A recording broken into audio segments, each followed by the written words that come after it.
Executive orders जो है सरफराज या वज़ीर आला बलूचिस्तान के कहने पे एक्ट मनसूख हो सकता है? यकीनन सियासत में जज्बात का भी कहीं नहीं काम होता है, मगर जज्बात को उभार के अपना लीडरशिप चमकाना सियासत का नाम नहीं है, सही, बल्कि मौका परस्ती है। 2.5 साल का जो 2013 के बाद खास तौर पर यहाँ पर एक रिवाज बना है, आप इस 2.5 साल के सियासत को किस नज़र से देखते हैं? अब सिंध में 2.5 साल का बात नहीं। हाँ, अगर वजीर आला एक्सीडेंट करे, मर जाए, बीमार हो, अलग बात हो है, वहाँ ये फार्मूला नहीं है। बलूचिस्तान का मसला कतन 2.5 साल का नहीं है। डीजल कारोबार करने वाले लोग हैं, उनके लिए बड़ा एहतजाज करते हैं। क्या पॉलिटिकल पार्टीज की जिम्मेदारी नहीं है कि हमारे अपने कुदरती वसाइल डीजल का स्मगलर बनाने के बजाय एक तालीम याफ्ता कौम बने? कैबिनेट के मेंबरान के लिए 8 होंगे और एमपीए के लिए 6 होंगे। एक शख्स था सादिक संजरानी, एस्टेब्लिशमेंट ने पता नहीं किस नजरिए के मुताबिक चेयरमैन सेनेट बनाया। एक कानून पास हुआ, जब चेयरमैन सेनेट रिटायर भी हो उसके लिए जहाज होना चाहिए। शायद उनको आज की हालत का पता था, चागी बाय रोड नहीं जा सकते हैं, आ सकते तो जहाज में। वो अदम तहफ़्फ़ुज़ के शिकार इसलिए है कि अवाम के नुमाइंदे नहीं है। एक एमपीए का वालिद का वॉइस मैसेज आया, 21 करोड़ कर्नल हाशिम को दिया है। अपना जुबान से अपना रुश्वत सितानी और रुश्वत देने, कर्नल हाशिम को पैसे देने को कानूनी और क्रिमिनल केस बन सकता है कि रुश्वत देने को भी तस्लीम कर रहा है और रुश्वत देने के बुनियाद पे अपने बेटे को एमपीए बना रहा है। पश्तून बेल्ट वाले एमपीए सारे एक पेज पर हो गए, लेकिन उनका फिर भी बाजुमायत इत्तेफाक उसी पीएचडीपी पर है। एक बार फिर अवाम को चुना लगाने की कोशिश हो रहे हैं। क्या पश्तून और बलोच के मसाइल में कोई फर्क है? पश्तून भी बेरोजगारी और दहशतगर्दी की शिकार है। पश्तून के हकूक उनके जाली एमपीएस ने डाका डाला। उलिस न्यूज़ के साथ आगा उबैद एक बार फिर आपकी खिदमत में हाजिर हूँ। नाजरीन, जैसा आप लोगों को इल्म है, 12 मार्च 2025 को बलूचिस्तान के हुकूक पे एक डाका डाला गया था, जो डाका माइंस और मिनरल एक्ट की शक्ल में था। 48 मेंबरान ने उसको पास कराया। नौबजादा लश्करी रसानी, जो कोई किसी तारुफ का मोहताज नहीं है, उसने सबसे पहले आवाज़ उठाया। 4 प्रेस कॉन्फ्रेंसेस की, उसके बाद बलूचिस्तान हाई कोर्ट से रुजू किया। फिर उसके बाद भी आप लोगों ने देखा कि अवामी नेशनल पार्टी ने क्वेटा में जो जरगा मुनक्किद करवाया था, उसमें भी हाजी साहब ने साफ साफ बात की। फिर उसके बाद इस्लामाबाद में जो जरगा था, फिर जो आखिरी जरगा था एमपी हॉस्टल में, उसमें भी हाजी साहब ने बात की। बिल आखिर सरफराज बुगटी ने ऐलान तो कर दिया कि ये जो एग्जीक्यूटिव ऑर्डर के जरिए मैं इस एक्ट को मनसूख करता हूँ, लेकिन हमारे इतलात के मुताबिक सरफराज बुगटी को ये इख्तियार हासिल ही नहीं है। ये क्रेडिट सारा अज लश्करी रसानी को मैं नहीं दे रहा हूँ, बल्कि उसका अमल दे रहा है और सारे शहर को पता है, पूरे सूबे को पता है। आज साहब, सबसे पहले शुक्रिया वक्त देने का। आपका शुक्रिया। और उसके साथ अगर मुख्तसरन ये बताया साहब कि आप कितने पुरुमीद हो, आपने बड़ा स्ट्रगल किया है कि एक एग्जीक्यूटिव ऑर्डर्स जो है सरफराज या वज़ीर आला बलूचिस्तान के कहने पे एक्ट मनसूख हो सकता है? यकीनन सियासत में जज्बात का भी कहीं नहीं काम होता है, मगर जज्बात को उभार के अपना लीडरशिप चमकाना सियासत का नाम नहीं है, सही, बल्कि मौका परस्ती है।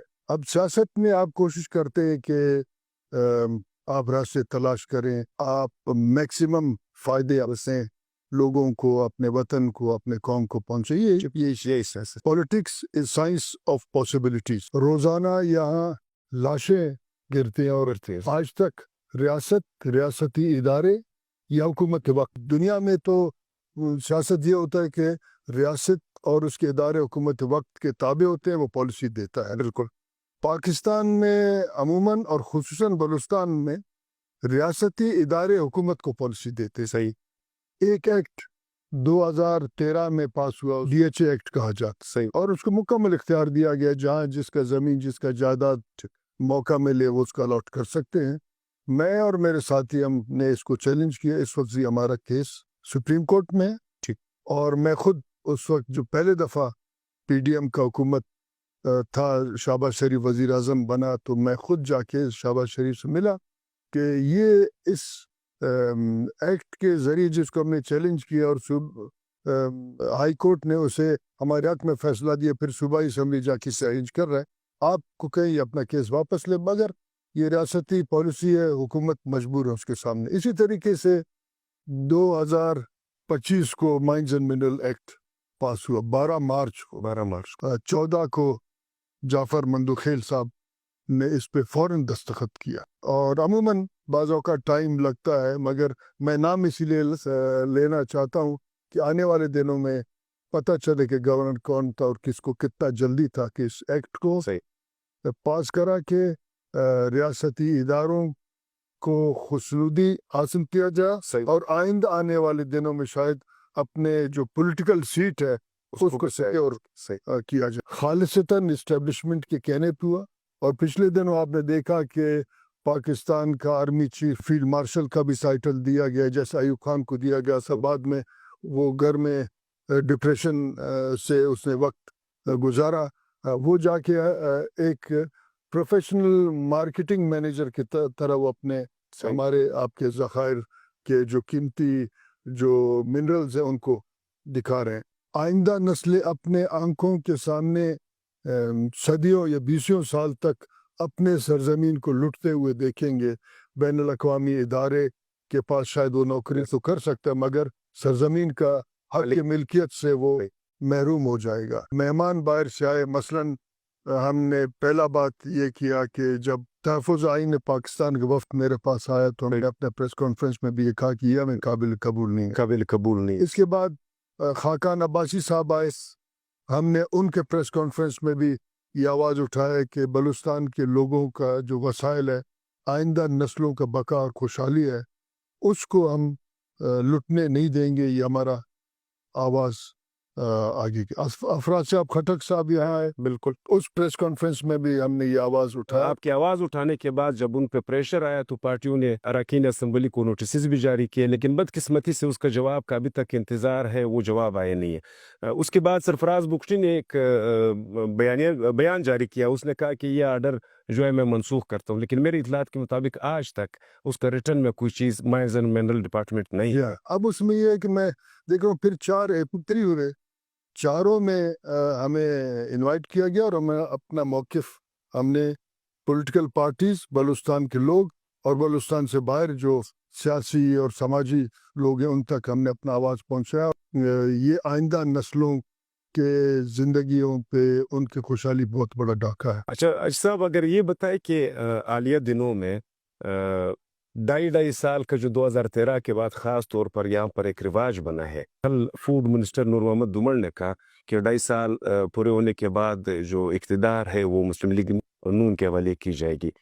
آپ اس 2.5 سال کے سیاست کو کس نظر سے دیکھتے ہیں؟ اب سندھ میں 2.5 سال کا بات نہیں ہے. ہاں اگر وزیر اعلیٰ ایکسیڈنٹ کرے مر جائے بیمار ہو الگ بات ہو ہے. وہاں یہ فارمولا نہیں ہے. پنجاب میں نہیں ہے. خیبر پختونخوا میں نہیں ہے.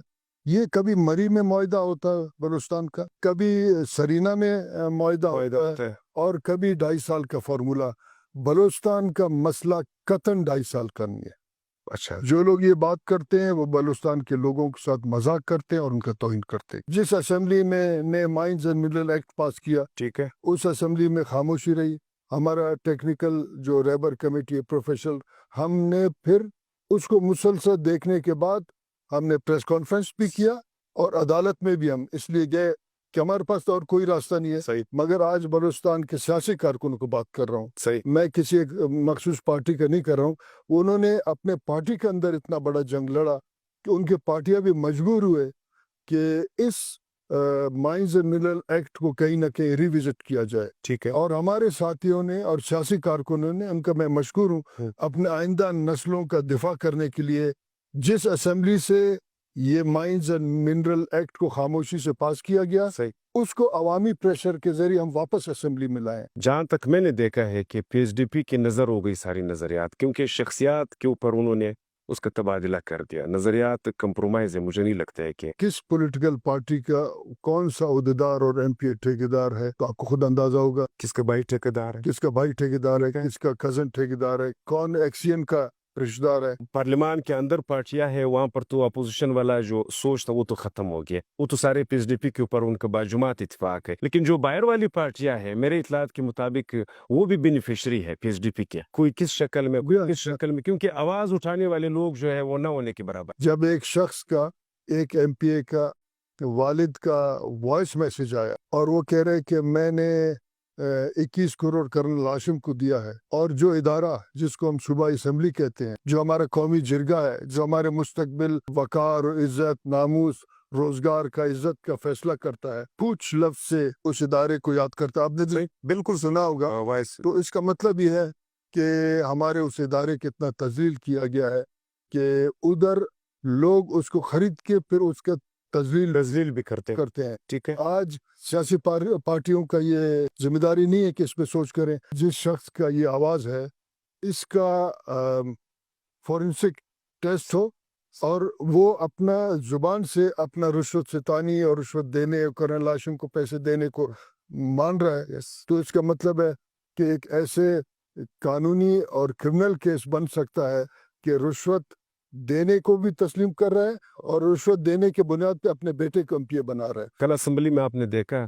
कि पश्तून बेल्ट वाले एमपीएस सारे एक पेज पर हो गए, लेकिन मेरा ये ख्याल है, हालांकि ये गलत हो, लेकिन उनका फिर भी बाजुमायत इत्तेफाक उसी पीएचडीपी पर है। एक बार फिर आवाम को चुना लगाने की कोशिश हो रहे। जैसे आपने कल देखा कि एमपीएस ने से अपने सिपाहियों का कोटा के लिए कानून साजी किया और इसी किस्म के मामलात बहुत है, एक दूसरे को गाली गलौच भी किया है। मगर अहम तरीन बात यह है कि क्या पश्तून और बलोच के मसाइल में कोई फ़र्क है? एक जैसा है? एक चीज बिल्कुल।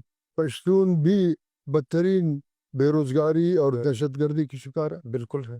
पश्तून के हकूक पे भी उनके जाली एमपीएस ने डाका डाला। बलूचिस्तान के लोगों को उनके बैठे हुए कई एमपीएस साहिबान या नुमाइंदा धोखा देते हैं। हमें कहा कि गेम चेंजर है ग्वादर, वो किसी और के हवाले चला। हमें कहा कि सी पैक में हमारे ये होगा, हमें कुछ भी नहीं मिला। बल्कि कई पॉलिटिकल पार्टीज ने सी पैक ग्वादर को हक की मिल्कियत के बजाय उन्होंने वेस्टर्न रूट ईस्टर्न रूट इस पे बात किया। रेकोदे काप के सामने 2021 में कुदूस बीजंजो को लाया गया इसीलिए, और कई उसमें कॉम्प्रेस पार्टियों का हिस्सा है, और उन्होंने एक बड़ा पुरस्कार जो है असेंबली इजलास में सीपेक को हवाला अपना रेकोदे को हवाला किया। इसका मतलब है कि आपके हकीकी नुमाइंदे नहीं है, इनका रास्ता रोकना पड़ेगा। पश्तून और बलोच का इशू को बनाया जाता है, डिज़ाइन किया जाता है। यहाँ मैं बार बार कहता हूँ, एक दफ़ा फिर कह रहा हूँ कि पॉलिटिक्स रास्ते तलाश करने का नाम है, और हम इस बुरानी कैफियत में कोशिश कर रहे हैं कि जो कानून असेंबली से पास हुआ था, अवामी ताकत के ज़रिए वापस असेंबली में ला के हमने उनको जिम्मेदारी उनका वापस सौंपला। ऐसे ही कि जो लोग डिलीवर नहीं कर सकते हैं तो इश्यूज को उछाल के, पश्तून बलोच इशू भी उनमें से एक है। पश्तून बलोच को ये सोचना चाहिए, अहमद शाह अब्दाली दौर से या मीरवैस होतक के दौर से आज तक जब हम मुत्तहद हुए हैं तो हमने दुनिया के बड़े ताकतों को शिकस्त दिया है। ऐसे लोग जो लिसानी बुनियाद पे अपने सियासत को चमकाते हैं, ना वो पश्तून के दोस्त हैं ना बलोच के दोस्त हैं। सब कल जो बिल पास हुआ है कि स्पीकर के लिए 10 सिक्योरिटी गार्ड होंगे और कैबिनेट के मेंबरान के लिए 8 होंगे और एमपीए के लिए 6 होंगे। जैसे आपने कहा कि बलूचिस्तान जिस हालत से गुजर रहा है, तो यहाँ पर पहले से सिक्योरिटी फोर्सेस की कमी थी, खास करके पुलिस की। एक शख्स था सादिक संजरानी, जी हाँ, जब उसको पाकिस्तान के इस्टेब्लिशमेंट ने पता नहीं किस नज़रिए के मुताबिक चेयरमैन सेनेट बनाया, वहाँ भी एक कानून पास हुआ कि जब चेयरमैन सेनेट रिटायर भी हो उसके लिए जहाज होना चाहिए फलाना। शायद उनको आज की हालत का पता था कि चागी बाय रोड नहीं जा सकते हैं, पर जा सकते तो जहाज में जाना पड़ेगा। एक ऐसा सूबा जहाँ अक्सरियत नौजवान या अपना फीस नहीं दे सकते, सही, बिल्कुल, या वो बेरोजगार हैं या उनके पास कोई कारोबार नहीं है, उसका एमपीए साहिबान अब जहाज़ों में आएंगे जाएंगे या साबिक सेनेटर जहाज में जाएंगे, ये भी उसी किस्म का एक बात है। इनको तो ये बिल पास करना चाहिए था कि यहाँ कानून की बालादस्ती हो और यहाँ डायलॉग का रास्ते खोलें, यहाँ लूटमार का जो रास्ता है, जो एक्सियन हर एमपीए का पुपी का बेटा बनता है, उसके रास्ता को रोके। तो फिर ये मैं समझता था कि वो आवाम के नुमाइंदे हैं, वो अदम तहफ़्फ़ुज़ के शिकार इसलिए है कि आवाम के नुमाइंदे नहीं है, इसीलिए वो अपने लिए कानून साजी करते हैं। बाकी कानून पास होता है जिससे आइंदा नस्लों का यानी सौदा है, उससे खामोश रहते हैं। शुक्रिया साहब, आपका शुक्रिया। Thank you.